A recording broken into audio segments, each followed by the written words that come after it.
world, and he used the words, yes, I can. His mother instilled in him the possibilities that you can accomplish any and everything. God's word said we can do all things through Christ who? Do you believe that today? Yes. Do you strongly believe that today? Yes. He used those words, and as he grew, he said, yes, I can. I can become a lawyer. I can make changes. I can make a difference. And that man traveled around the world, became a senator. And then he, as you know him now today, is the first man of color to become president of the United States because he said, yes. I can. Yes. I can. So you need to say, yes, I can. Yes.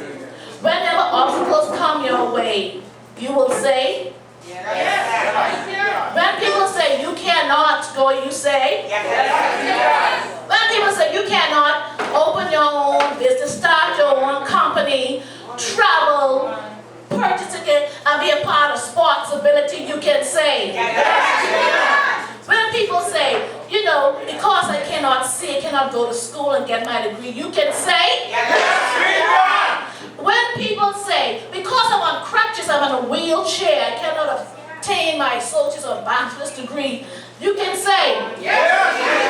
You can't go and get married and whatever, you can say. Okay,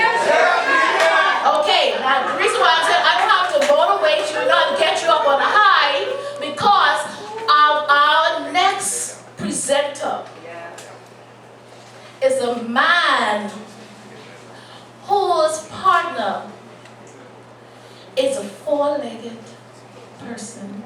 I can't say dog because he don't say dog. He said that's his partner. His name is Buster. Oh, sorry, Booster. I stand corrected. I don't know why I say Buster, but Booster. Thank you for correcting. Okay.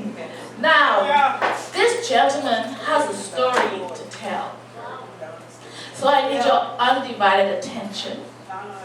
As I introduce him, this gentleman traveled from far and near to be a part of this conference.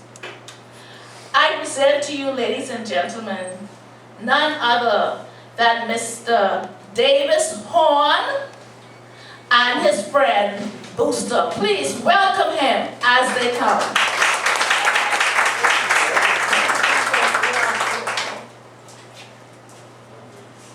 Booster, can you go get my shoe, please? Where's my shoe? Can you bring it? Bring it here, please.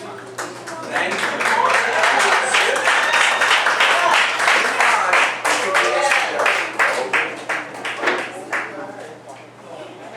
Okay, what a wonderful opportunity to be here today. Booster, down, please. Thank you, Booster. I have to first of all say that I commend the folks in the Bahamas. You all are doing things that you don't even know that you're aware that you're doing. You all have opened every single door from here to Freeport when I've come to visit the Bahamas. Every door has been opened to me. I've never had a door shut in my face, from the donut shop yesterday morning to the straw markets, to the timeshares, to the churches, to the convenience stores, to the grocery stores. In America, we have an ADA law. It guarantees access. The dog can go everywhere that I can go, with 3 exceptions. He can't go to an operating room, but neither can you or I. Some church services they can't go to because people don't have an understanding of dogs. And sometimes a zoo, maybe, for fear of transmission, maybe of diseases, or maybe you can cause animals to stampede. But other than that, the dog can go everywhere I go. And before I go a little further, let me tell you a little bit about my own story. It's a very personal one, and I won't go too much in depth. But there was a time in my life that I lived in great fear. I associated with folks that had issues with drugs, and although I did not do drugs, I tried to help somebody that did drugs, and as a result, my life became totally encompassed and enmeshed with that person, and there's a concept called codependency, to where I tried to do more and more and more, and it just got very bad. At one point, I decided to give a puppy to that person, and my truck ended up getting stolen. I was assaulted. The dog ended up in a junkyard, and they saved his life one day. And I didn't want a puppy, but I didn't want to give back to a drug addict either. It got so bad that I wouldn't live in my own home. I flopped on friends' couches and living rooms. I felt like I was a burden to people with my fear. And I bought a camper, and I went out west, and I started drinking, and it got very bad, and life got very bad. I won't go any further than that, but it was bad. And I was stuck with the darn dog. And everywhere I walked this dog, he kept pulling me back to people. Today, he has pulled me to the Bahamas, and I'm grateful for being here. For not for the presence of the dog, I may not be alive today, and I certainly wouldn't be amongst the friends that I have in this room here today. I had a camper fall on my leg, and it injured it, and I couldn't bend my leg. There was a blood clot, and he learned to take the socks off of my feet. He learned to open the refrigerator for me. He learned to pick things up and bring them to me. So I have a dog that helped me psychiatrically, and he helped me with physical problems. And slowly life got better. We went to Mexico, and I fed him a corn cob for Thanksgiving. I didn't know corn cobs are deadly for a dog. 30 days later, I come back to the States to try to get my life back together. Christmas night, they had to cut him open. He had a blockage and 48 hours to live. Chunk of the corn cob from a month before, they waited 30 days till the first day I was back in the country where I could get help for him. A year later, I have a home in Florida, condo. They don't want a dog on that property. They don't care. And it's a long story. Went to federal court. They probably spent 6 figures defending, and it's going to start all over again. But I kept him in a friend's backyard because I couldn't bring him to my home. And he ended up getting into rat poison. I waited at 4 in the morning. He was barely breathing, and I pulled him into an emergency room. And he had 107-degree fever. His lungs were full of blood hours to go before his death. And the reason I share that with you is when things were at my worst in life, I look at it now with clarity that I didn't have then. He knew more about what was going on than I did. You know, my gift to someone else, God gave back to me. God works in mysterious ways. I've never been a very religious person, but now I have no choice. And it's a very spiritual journey that I'm embarked upon. My gift to someone else was given back to me. Somebody woke the record driver up during his day's sleep to check on that dog that had been hauled in the night before. He'd have died that day in the 100-degree heat in that truck. Somebody made that corn cob wait 30 days till I came back to the States for the very first time. Somebody woke me up at 4 in the morning to check on the dog. It would have been dead if I had awakened like every other morning at 10 o'clock in the morning. So now I know that there are no coincidences in life. Everything happens for a reason, even though we don't understand it. Why the involvement I have with a dog, it's a purpose that somebody else has in mind for me. And things have gotten better. So I kind of look at it as though I had the street smarts for the dog and I wanted a formal education. So I got on the internet and found a school in California that dealt with dogs. Once again, there's no coincidences. I attended a 6-week intensive train-the-trainer seminar so I can learn to help other people put dogs in their lives of a similar nature. And it's run by, as it turns out, a Dr. Bonnie Bergen. As a young girl, she said the dogs could probably do more than simply lead blind people. And she founded the service dog concept. She founded Canine Companions for Independence. She works with the most severely disabled folks. And she's just a blessing on earth. She's now later in years, in her 60s, and she decided to found a college. And the college is all about learning about canines and their abilities. And you think, do we really need a school to learn how dogs think and act and how to train the dogs? Well, I'm here to tell you that dogs serve so many purposes for mankind that you're not even maybe aware of. This dog can do up to 90 tasks and commands for me. Perhaps when your children go to school, the dogs have sniffed the lockers to make sure there aren't any drugs around your children. Perhaps before you get on the plane, the dog has sniffed the plane for bombs or explosives. If you have a diabetic child, does anybody here maybe have diabetes or know of someone who does? Maybe anybody has seizures? Does anybody have mobility impairment where they need a little extra hand walking from time to time? Those are just some of the things that the dogs can help us do. And where's this vessel of knowledge being stored? It's being stored at Bergen University. People come from all over the world to teach and to learn about dogs and putting them in people's lives. I had God put a dog in my life. Bonnie Bergen has spent her entire life helping people put dogs in their lives. I come from a family whose parents were alcoholic, and addiction is a genetic thing, I do believe. So I'm afraid to take pills. I don't even like to take aspirin. My drug of choice is a dog. It's holistic, non-addictive medicine. We have veterans in the U.S. Veterans of the armed services in the United States now are dying more often from suicide than bullets. They are taking their own lives faster than the enemy can take them out. They developed a program called Pause for Purple Hearts. They go to Walter Reed, to the psych unit, and they ask the veterans if they'd be willing to take on a new mission in life to help a fellow veteran. And they'll look you proudly with whatever means they can and say anytime. So we asked them to help us train some of these dogs for their fellow veterans that are missing limbs. And do you know what happens? By working with the dogs, their anger comes down, their resentments come down, the symptoms from the post-traumatic stress disorder comes down, and the suicide rate is coming down. The dogs are doing things that pills simply cannot accomplish. And I tell you, when the chips are down in life, and we've all had those moments, whether we're disabled or not, you can't turn to a pill and hug it at night, but you can to the dog, the unconditional love of the dog. Now, I have fears in my life. I have post-traumatic stress disorder. I wake up at night, and there's a knife, and I have a second to live, and I'm shaking, and I'm trembling, and I'm perspiring. And it's a very irrational fear, and it makes me mad, but it's nonetheless very real and something I deal with in my life. And I used to shake, and I'd go to the window and wait for the sun to come up in the morning.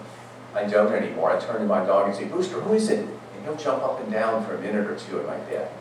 If there's somebody out there, I'll know because he'll continue to bark. And then I'll send him to get the telephone. And he'll want to jump in my bed and put the phone in my hand so I can dial 911. Many of these dogs are trained to go to a special phone if you've fallen or you have a problem, and they'll hit the button on the phone, it'll dial 911. And imagine the operator answering, 911, what's your emergency? Rah, rah, rah, rah, rah.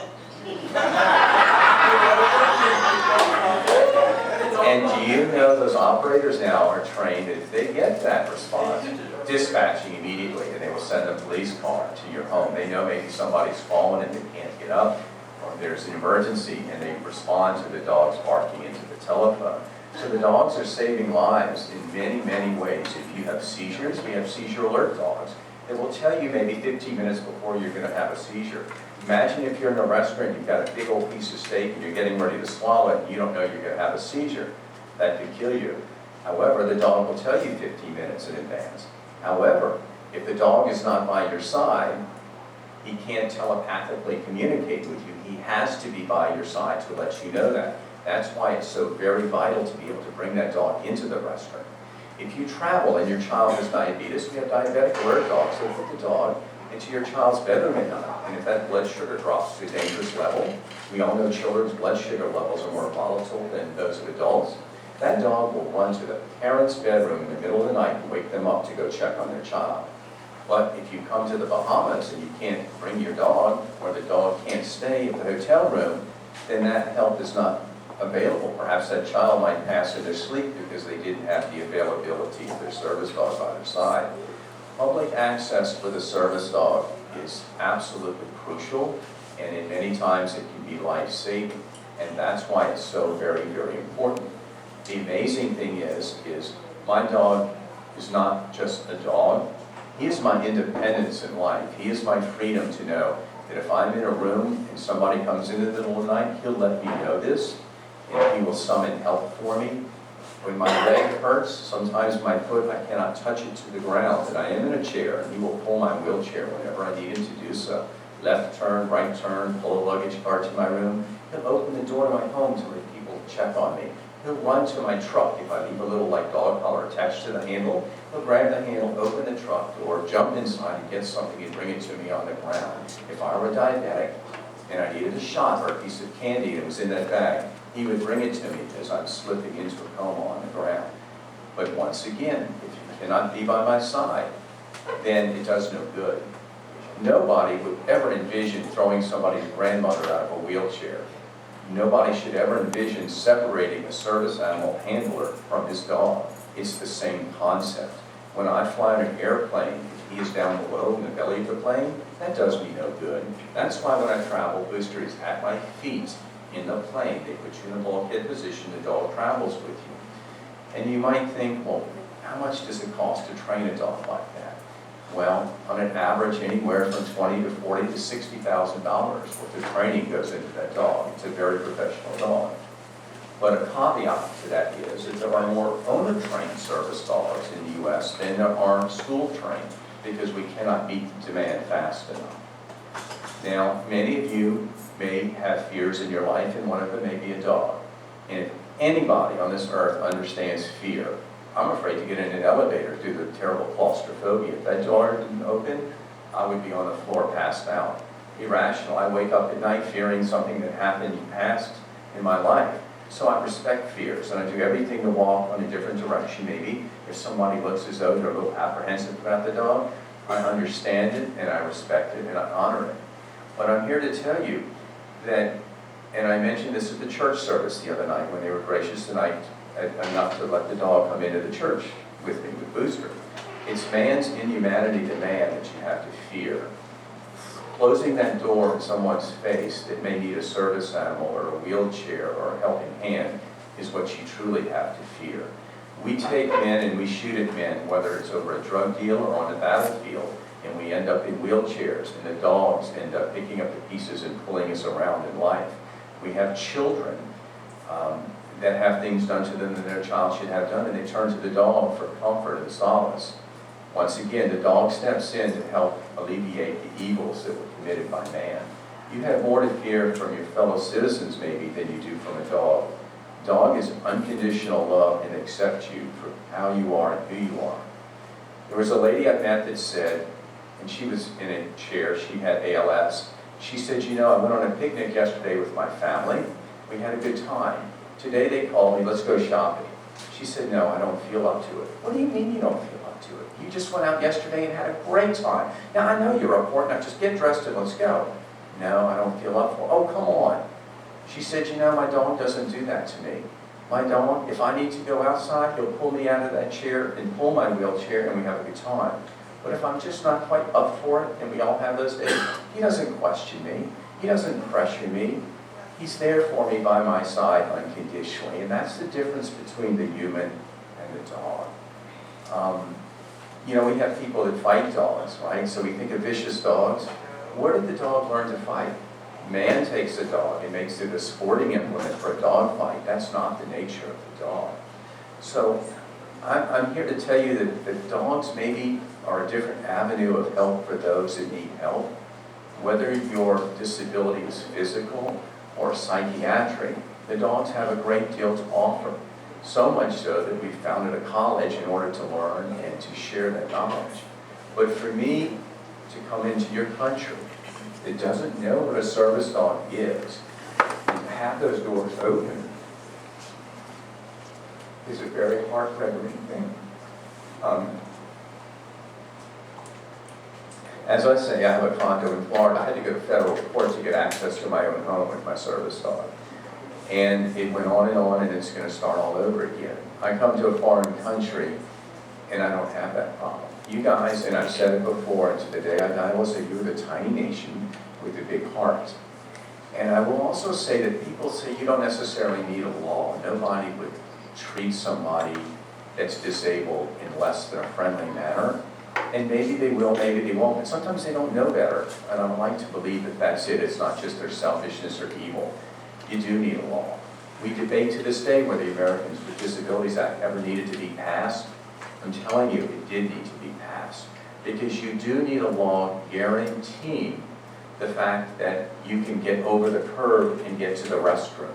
There's nothing more humiliating than having to, well, let's just say not being able to get to the bathroom. And you would say nobody would not lower that curb. There are people that, if they have to spend $5, will not lower that curb for you. I'm here to tell you, there are people that would take a war veteran who has not committed suicide because of the presence of his dog, or the person that needs that dog to pull their wheelchair and will not allow them to have a room at night to put their head on a pillow. Don't you deserve that after defending your country? Don't you deserve that after all you've gone through in life? You do need a law, and a strong law, to help you guarantee those accesses, because there are people out there, whether knowingly or unknowingly, will deny you that access. And I can find no reason for not passing such a law. It's all for the good, there's none for the bad. And with that, I'd like to maybe turn it over to see if anybody has any questions here.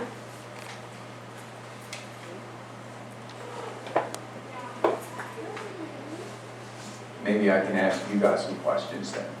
Was anybody afraid of this 100-pound dog when he walked into the room? No. Oh, and why was that?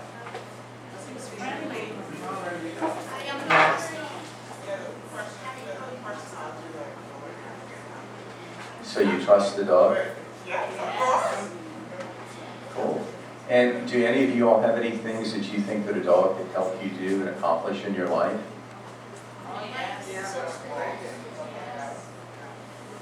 If this dog could turn the lights on for you in the morning, and turn them off for you last thing before you go to bed.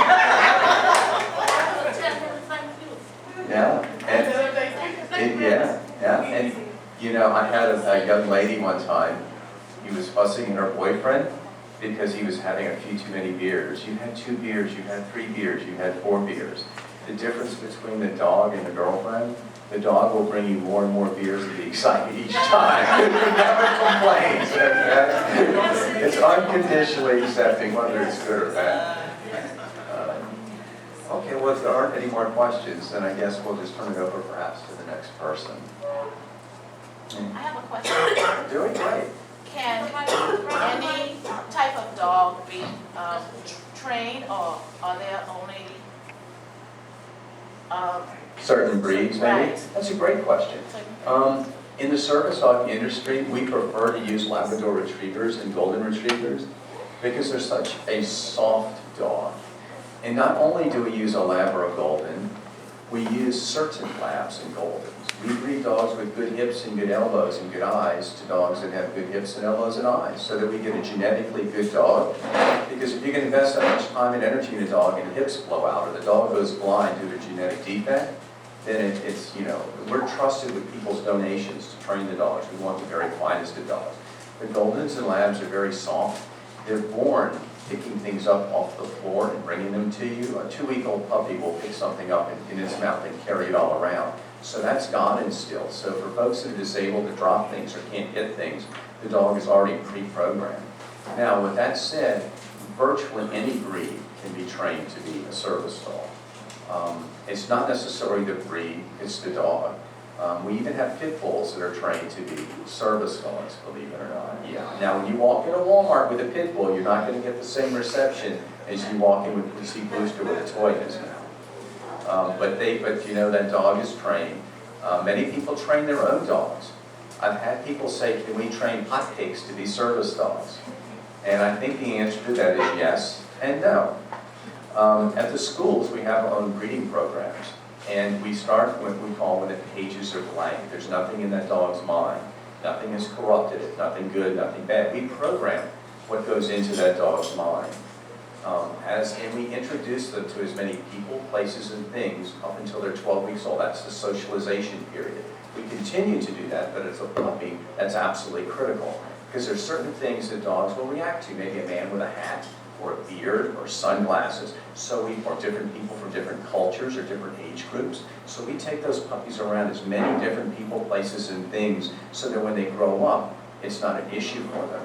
Many of their toys are made of metal, so that when they get older and they need to get your cane or your walker for you, that's not a foreign feeling in their mouth. They've been picking up metal all their life, so your aluminum cane is not an issue. Some dogs wouldn't do that. With respect to the hotcakes, I think if you maybe took the puppies and worked with the puppies, you could do that. You can take some dogs out of a shelter, but they all have baggage. Every one of us in this room has baggage. I probably have 2 bags to every one of yours. But we all have baggage. So if you start with a dog out of a shelter, maybe that might be afraid of different things, and you go into public with that dog, it's not probably the best idea. So we try to start with puppies, but there are people that take shelter dogs, and they do wonderful things with them, but it takes a little longer to go through 100 dogs in a shelter to find the one that will suit the purpose, instead of starting off fresh. So sometimes it's a matter of money. But shelter dogs make good dogs, and they make good hearing dogs. The little dogs that have all that energy, imagine you're deaf, and your house is on fire, and that smoke detector and light is flashing as you sleep. You're going to perish in your sleep, perhaps. But if you have that hearing dog that's been trained to respond to that, that dog will jump on your bed, paw you in your face, lick you in your face, act kind of crazy, you know, not as crazy as I'm acting. But that dog, those make great hearing dogs out of the shelters, they do, so, yeah. Yes, ma'am. Good morning, my name is Margaret Stubbs, and I'd just like to share that, my name is Barbara Stubbs, and I would just like to share that I'm a member of Central Pilot Club of Nassau, as well as a member of the Bahamas Humane Society and the Bahamas Kennel Club. I've done training, I've trained obedience, I've done obedience training with dogs, a lot of our local dogs, that is the Bahamian Quadcade, all breeds, including the pit bulls. And I would like to say that we had a program going here in the Bahamas for companion dogs, which a lot of what you said about the training and teaching a dog to do various skills and various things, we've done it as well. The program has since lapsed, and we're hoping to pick it up again, where we teach dogs to walk along with persons in wheelchairs, and also not to be alarmed by certain noises. We were trying to work on being able to get them into clinics and hospitals, but that has not been too successful as yet. But I feel that, you know, the service dog is an excellent idea, and I'm hoping that a program to train service dogs will, you know, will be something that we can get going here in Nassau and in the Bahamas. Great. Well, and I'd like to pick up on that. I commend you for that. A couple of years ago, I offered a scholarship for a Bahamian person to go to Bergen University, where I go, for the 6-week training seminar. Unfortunately, the economy got tighter, you guys know as well as I. But that offer still stands. Now, at Bergen, you can get an associate's degree, a Bachelor of Science, a master's degree. But even before all that began, Bonnie Bergen has a 6-week train-the-trainer seminar. And I would say over 50% of the people that start an organization, as you're alluding to, were trained by Bonnie Bergen in that training seminar. It's grueling. It's 14 hours a day for 6 weeks. You start off learning how to train the dogs to do the 90 commands and tasks that they do, and you do skits and you do all kind of wonderful things. You get on a bus in an electric chair. You go to the movie theater and public events with your dogs. But you study in the beginning and you listen to the lecture series and you work with the dogs. The second half, you become the trainer. And when the disabled folks show up to get their dog, then you teach them how to use their dog in the 90 commands. It's a wonderful experience, and it's a gift that should be given to somebody that will, you know, have the enthusiasm to carry it forward and maybe be in conjunction with the Humane Society. But I would love to give that gift to the right person. They may have to pay for the dormitory expense or their meals while they're there, but the gift of the education I'm still very much up for. So if you can find the right person that will actually do something with it, I would love your help to do that. Yeah, it's a very heartfelt mission. By the way, I'll tell you, when the disabled show up to get their dog, if you have 10 folks and you have 10 dogs, who gets which dog? I want that chocolate-colored lab. And they'll send a questionnaire to your family. Is he loud? Is he quiet? Is he assertive or is he submissive? And they'll ask the same questions of the dog's trainers. And it's all plotted on a graph, north, south, east, west. And wherever the dog dot is closer to the human dot, that's your dog. It's all about the personality match. And to make it easy to understand, if you have a Jack Russell with a lot of energy, and you're a couch potato and you like to sit home all day on the couch, you're going to hate that dog no matter how talented he is. And conversely, if you're a college student and you like to jog in your sweats, and the dog's sitting home eating potato chips on the couch, not a good match. So the personality match is as important as what the dog does, you know. I've got one for you, Davis. I'm not going to use the mic. Actually, two different thoughts or questions, I guess, for you. I'd like you to kind of elaborate on and share maybe. Dogs used for therapy versus companions or service dogs. I know I've recently attended a conference where they spoke a little bit about a program that's been very successful in using prisoners who are in prison to train the dogs to be used in the service. And the end results are the relationship and the interaction between the prisoners and training the dog and the dogs, and that relationship has done more to rehab and to get those prisoners back on the track of life to, living again and being successful when they go back to the community. Taught them a lot of lessons. You know anything about that program? And can you tell us a little bit about that? And then I've got one more. Sure, no, that's great. No, and I appreciate it. It's a wonderful question. There's a program called Puppies Behind Bars. There's actually more than one program. And they will take the puppies to the prisons and the prisoners will actually work with the dogs and train the dogs. They take them into women's prisons as well, and the women train the dogs. And what they have found is that the recidivism rate, when they get out, the prisoners don't seem to go back to prison like other prisoners do. They found a new vocation, they found a new skill, they found a new trade. There are those who believe that what's wrong in society today with our children is that we're cut off from nature. And I'm going to digress here just for a second. And we moved from Mother Nature to cities of cold concrete and steel, and the children are cut off from any empathy and caring for another creature. Florence Nightingale, as a young girl, saved a dog that was due to be put down, and she said, let me try to nurse it back to health. Not only did she nurse it back to health, but she nursed a lot of mankind back to health as a direct result. She grew up to be the mother of nursing. That's where they came from. That came from. A lot of children today don't know that a hamburger comes from a cow. They don't have a problem putting a gun to your head and stealing your tennis shoes because they don't have any feelings. That's part of the problem we have coming into a city. So that a lot of these folks, maybe in prisons, come from an inner city neighborhood. I think 60 or 70% of sixth graders have been to a dog fight in an urban city or dog fighting, but maybe have never owned a dog themselves. So I think that these folks are getting exposed, maybe for the first time, to that sense of, that sensitivity by working with the dogs, and it just brings something of the best out of you. But yes, the dogs are being trained by prisoners to become therapy dogs and service dogs for folks. And we've even had cases where the disabled recipient of the service dog has gone back to the prison and met the prisoner who trained the dog for them. And it's a very, very powerful experience. Therapy dogs are also brought into places where people, are rehabbing. They'll have the folks put the collar around the dog's neck and work on the muzzle to the best way they can. And quite often people share their stories of their dogs growing up, so that it's not quite as painful to stretch those muscles and those parts when you're thinking of fond memories of the dog. They have you brush the dog and groom the dog to work with your manual dexterity. We had a case where a lady brought therapy dogs into an intensive care hospital in Hawaii, and a young boy brought in from Somalia. He didn't speak the native language. The boy was terrified. He was kicking, he was thrashing on his bed. They didn't know what to do. They were going to send a chopper to get his parents later, but he was on the emergency flight. It was his life at risk. They brought the therapy dog into the intensive care room, and immediately the boy calmed down and started petting the dog, and the dog was put on amongst all the tubes and IVs.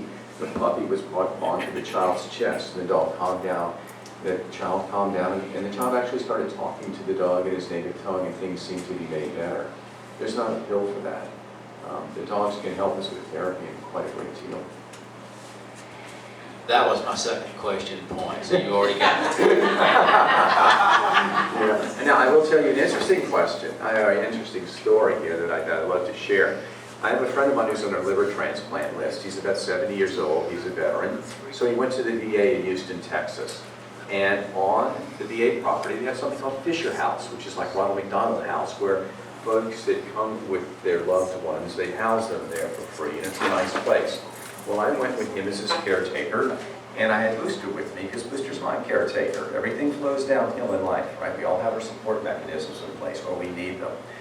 Well, I wake into a phone call. Is there a dog in that room? Yes, ma'am, there is. Well, the dog's got to go. The dog has to go. Oh, yes, the dog has to go. You can't have a dog in the room. I said, but ma'am, I really can't. No, you can't. Well, and I wasn't going to argue. I've fought enough battles so far in my life. I wasn't going to start off on a negative, and I just dismissed it. Later that day, my friend had to have an MRI. He came out of the MRI tube, and the nurse said, well, you'll have a meeting with the chief of staff. This is the big guy that runs the entire hospital, hires and fires the doctors, etc. We walk into this room, and my buddy is seated beside me, and the gentleman in a white coat, chief of staff, says, well, we're here to talk about the dog. Now, we're not here to talk about the liver transplant and this man's life on it. We're here to talk about the dog, is what he said. And I explained to him what Booster was all about and what Booster meant to be. And at the end, he said, well, you know, we have to check these things out. And I said, sir, I commend you for your efforts to help veterans. You have a wonderful hospital, very nice facility. But I want to tell you that if you get your veterans in body bags, there's not a lot you can do for them. They're committing suicide faster than you can help them attach their bodies up. What we do at our school is we go to the psych wards and work with the dogs to help the veterans, to prevent them from committing suicide so that you guys have a chance to heal them. So we're on the same side. You know, I want you, and they even had a pamphlet for Canine Companions for Independence in Fisher House on the desk. So I said, can I pay a therapy visit? Because Booster is certified through Therapy Dogs International, and they also have a group called Delta Society. And they test your dogs and the handler's ability, and they'll give you $1 million liability policy so you can visit the hospitals and the nursing homes and the juvenile detention centers. But they said, we already have people that do that. And they said, but you know what, if you want to come give a talk, maybe we'll call you later. They called me that evening at 5 o'clock and asked me to come give a talk to the staff in the therapy department. And I was grateful for that. And it was kind of funny because I showed up 15 minutes early. She said, you know, I have a golden retriever at home. This is the lady who's in charge of the rehab department. And she said, I see you trained with a golden retriever by the name of Tatiana. And I said, how did you know that? She had gone on the website and had credentialed me and gone to my school, and she had checked me out. And I said, I can't believe you did that. She said, you don't think I'm just going to have somebody walk in off the street and talk to the doctors, do you? So we had a wonderful talk, and I demonstrated some of the great things that Booster does, just as we're doing today, and taking questions and the like. But at the end of the day, I felt very good, because we had gone from get the darn dog out of there to can you come talk to our doctors and staff. You see, it's all about education. Education is a very powerful tool. Without that education, doors don't seem to open quickly enough. A law is a good thing, but coupled with education, it's a very powerful thing. And I've kind of had the, I guess, the school of hard knocks along the way. So it's a passion in my life. If I can help one person on the face of this planet, I don't care what country you come from, if you're old or young, to find the freedom from the physical or the mental anguish that I've experienced in my life, that's now my passion in life. I promised my dog that if I ever go on another vacation, it's not all about me, and it's about sharing the word of the dog. That's my commitment. He gave me my life back, and that's my commitment to him. So I am on vacation in the Bahamas, but I'm also honoring my commitment to the dog.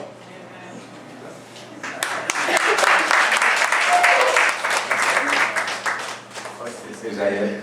Well, you have the hat there. Is that serving, serve the purpose?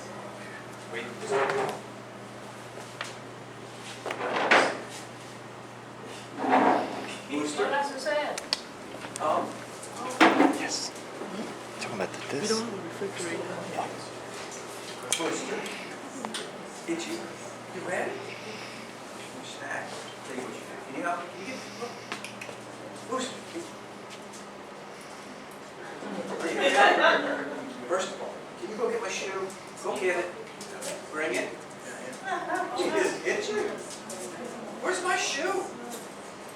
Yeah. Good boy. I'm going to treat him. Not that he requires it. Booster, where's my hat? Whoops. Can you give me my hat? Good boy. Wait a second. Can you give me my sock? Yes, thank you. Okay, can you sit? Sit. Wait. Wait. Booster, can you go get my phone? Yes, get my phone, please. Bring it. Thank you. No text messages. All right, sit, please. Give me 5. Good job. Uh-oh. Uh-oh. Help me. Help. Oh, you choking, huh? Uh-oh. Who is it? Uh-oh. Uh-oh. Uh-oh. Help me, Booster. Help me. Help. Help. Now, you can hear that voice, I'm sure, radiating all the way across the hallway. Imagine if you've fallen. Yes, help me. Help me. Okay, good boy. Well, that dog will summon Albert will actually go, give me 5. All right. What he really wants wants is he wants the phone to call back home. He met a pot cake the other day. Oh, Booster, you want to give her a call? But he does so much for me on a daily basis. You can train these dogs to do anything. You see, you want to see your picture? And I tell you what, we do treat the dogs to reinforce it. It's positive reinforcement. I had a child at Stapleton School when I visited 2 years ago. I know, it was cool, wasn't it? And they said, do you ever have to hit the dog to do what he does for you, man? And that's unreasonable. We see people like, what is it, the dog whisperer, the hit and the kick. We don't do those things anymore. That's 30-year-old technology. We use positive reinforcement. If you have a child, and if he doesn't perform in school, and he's afraid you're going to smack him in the head, I bet that would work. But if you offer him a car when he graduates college, or a reward, that'll work too. Now, which way do you want to treat your child? Which way do you want to treat your dog? It works. Positivism works. Positive reinforcement. Yes, ma'am.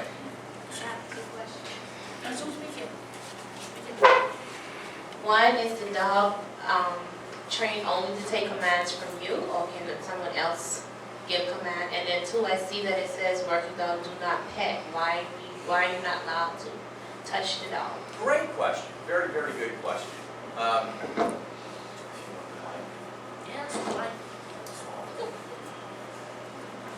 Okay, great. Your first question was whether or not, well, let's talk about petting the dog. If Booster is leading a blind man across the street, and here comes the bus, and you say, hey, puppy dog, and you distract him, you can figure out what might happen. The dog might be distracted as he's walking forward and pull the man right in front of the bus. So it can be life-threatening to intercede. If the person is deaf and they don't hear the bus coming and you disturb the dog while he's working for its owner, it could actually result in death. Now, when a dog is down like this and he's not working, if you ask the owner, may I pet your dog? Many service dog owners would be proud to have you pet their dog. Some might not, because it's a very personal thing. And everywhere you go with a dog, somebody wants to pet your dog. Personally, I like to share. But there are others that have their joints are hurting, or they've got a headache, or they've been, wandering, and it's like, no, just kind of leave me alone. And we respect that. I mean, they're no different from anybody else, you and I. And the other part of your question was? Is he only trained? Thank you. No, I've got it. Is he only trained? Yes, thank you. Is he only trained to take the commands from me? Yes. Now, will he take them from you occasionally? Yeah, he will. But one-on-one, he's supposed to take them from me because he is my working dog and he is working for me. Yeah. Another thing that people ask about is the thing around his mouth. Is that a muzzle? No, it's not a muzzle. You saw he just brought me my shoe and took my hat off my head, and it was not impeded by that thing around his nose. That's called a gentle leader. It keeps a dog from pulling. You see dogs that take their owner for a walk down the sidewalk. The dog won't go forward if he's looking sideways. It keeps him from pulling. But for me, it serves a dual purpose. And not everybody agrees with this. I think Canine Companions for Independence now is graduating all their dogs with the gentle leader. And for me, I have a sense of responsibility to my fellow man. If I'm going to be around your most precious commodities in life, your children, okay, I'm going to control that dog's mouth at all times. Okay, this dog would never bite. Of course, I would say that. He's my dog. But I know he won't. But I'm going to make darn sure that there's no problems because I control that mouth at all times. Service dogs have been tested. Probably 50% sometimes fail for reasons. And we go to the nth degree to make sure we have a polite dog and we understand public access and public etiquette. And we don't want the dog to ever harm you. So I control that mouth at all times because that's my commitment to you. You're gracious enough to grant me public access. I'm going to make sure I'm responsible enough to be entrusted with it. Last question. My question is that, but the dog have it on, have his uniform on. He knows he's working. Is there any point in time, like at home, that it's not on? Great. Okay, so does the dog ever get a chance to be a dog? Right. Great. First of all, let me tell you, at the school, we're not allowed to put the vest on the dog. The dog has to put the vest on the dog. Most of us, when we get up in the morning, we dress ourselves. Notice I said most of us, but most of us do. Well, why should the dog not be responsible for dressing himself? So we can hold the vest and say dress, and the dog will walk into the vest to dress himself. That's how we think about it. When I first started with the vest on the dog, I told somebody, this is crazy, but I can swear the dog knows he's working because he's got a vest on. You know what? That's not crazy. They do. They know it's time to go to work, and you take the vest off and they'll play like any other dog. Service dogs do get to play a lot at home. I actually have 6 dogs in my life, and they play amongst each other all the time. And he gets to enjoy people, and I mean, he's in the Bahamas, right?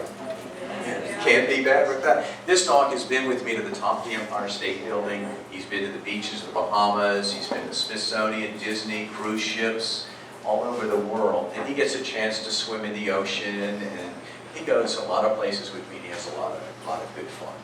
So if he's around 6 other dogs, and you ever see him like his training being passed on to the other dogs? Like, does he train the other dogs? Does he train the other dogs? Great question. Warren, you must have a background. Are you a secret shopper here? No, dogs do emulate other dogs, and dogs emulate people. I have dogs that open the door to my home that I've never trained to open that door, but they watch how I do it, and then they do it. It's amazing how much the dogs, you see dogs skateboarding, sometimes they watch their owner do it, and the dog can learn to do the skateboarding. They're incredible. Dogs are smarter than man ever gives them credit for being. I can just promise you that. Yes? I have a question.